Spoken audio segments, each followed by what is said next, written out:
Saya Akram. Saya Imelda. Saya Vera. Saya SAK Syariah. SAK Syariah merupakan semangat prinsip dan pedoman akuntansi yang digunakan untuk mencatat, menyusun, dan menjalankan laporan keuangan entitas yang menjalankan kegiatan usaha berdasarkan prinsip-prinsip syariah Islam. Standar ini dikembangkan oleh Dewan Standar Akuntansi Keuangan (DSAK) (DA). Tujuan dan prinsip dasar SAK Syariah. Tujuan PSAK Syariah. Yang pertama, menyediakan kerangka pelaporan keuangan bagi entitas organisasi syariah. Yang kedua, menjamin bahwa transaksi bisnis dan pencatatan akuntansi tidak bertentangan dengan prinsip syariah. Yang ketiga, meningkatkan keterbandingan akuntabilitas dan transparansi keuangan laporan keuangan syariah. Prinsip dasar PSAK Syariah. Yang pertama, tidak mengandung riba atau bunga. Yang kedua, tidak mengandung haram atau ketidakpastian atau penipuan. Yang ketiga, tidak mengandung masyir atau judi. Yang keempat, berdasarkan pada akad-akad yang sah menurut Islam seperti nurab basah, mudharabah, musyarakah, isyarah, salam, dan istisna.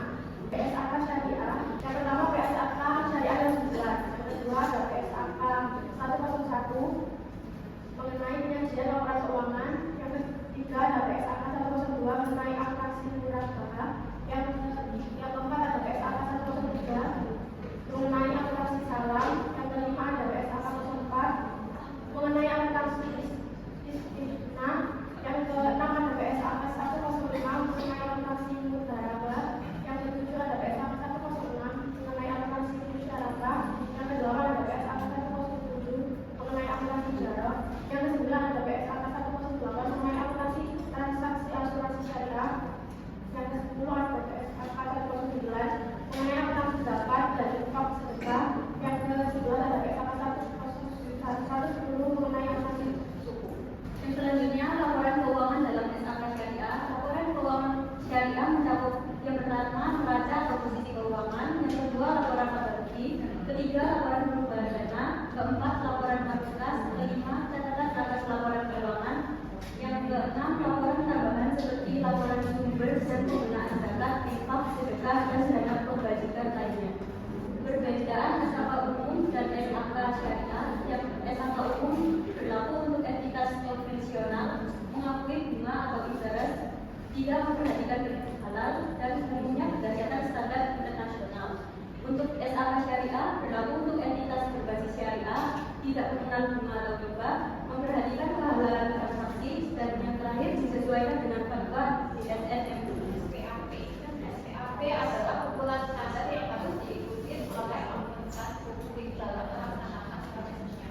Standar ini ditetapkan oleh Institut Akuntan Publik Indonesia atau IAP.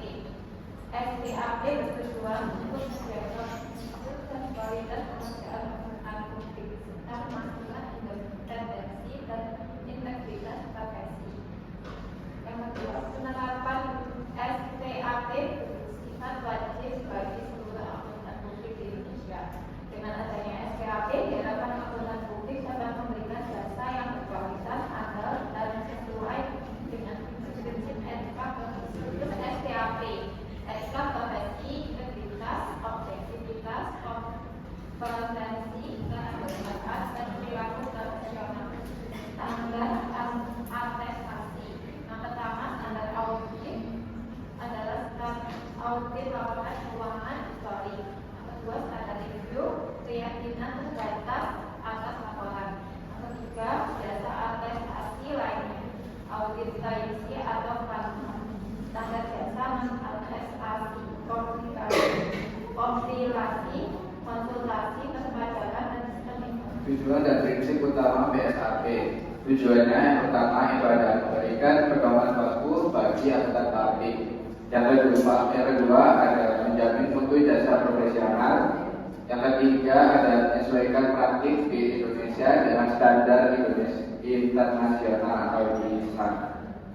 Prinsipnya yaitu ada yang pertama independensi, yang kedua ada integritas dan objektivitas, yang ketiga ada kompetensi dan kehati-hatian, yang keempat ada kerahasiaan, dan yang kelima ada perilaku profesional. SAP, Standar Akuntansi Pemerintahan. Standar Akuntansi Pemerintahan SAP adalah prinsip-prinsip akuntansi yang digunakan dalam menyusun dan menyajikan laporan keuangan pemerintah dan pemerintah daerah. SAP disusun untuk menciptakan akuntabilitas, transparansi, dan harmonisasi laporan keuangan sektor publik di Indonesia. Tujuannya untuk meningkatkan kualitas informasi keuangan pemerintah, menjadi pedoman dalam penyusunan laporan keuangan, dan mendukung akuntabilitas dan transparansi publik. Komponen utama SAP, basis approval digunakan dalam laporan realisasi anggaran, mencakup pendapatan diakui saat kas diterima, kedua belanja diakui saat kas dibayarkan. Basis approval digunakan dalam laporan keuangan anggaran, mencakup pendapatan dan beban diakui saat terjadi meskipun kas belum diterima atau dibayar. Laporan keuangan menurut SAP. Yang pertama laporan realisasi anggaran, kedua laporan beban cat, ketiga neraca, keempat laporan operasional, kelima laporan perubahan likuiditas, keenam laporan arus kas, ketujuh catatan atas laporan keuangan. Mungkin dari audiens ada yang ingin ditanyakan ya ini.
Pertama, pendekatan cash towards aktual digunakan dalam laporan realisasi anggaran, sedangkan pendekatan aktual penuh digunakan dalam laporan keuangan lainnya serta apa kelebihan dan kekurangannya.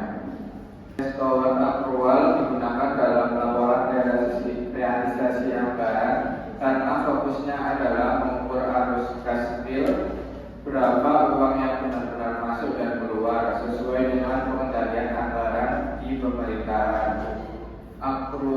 Pendekatan aktual penuh digunakan dalam laporan keuangan lainnya seperti neraca, laporan operasional, dan lain-lain karena lebih mencerminkan kondisi ekonomi sebenarnya dari aset kewajiban, pendapatan, dan beban meski kas belum terpindah.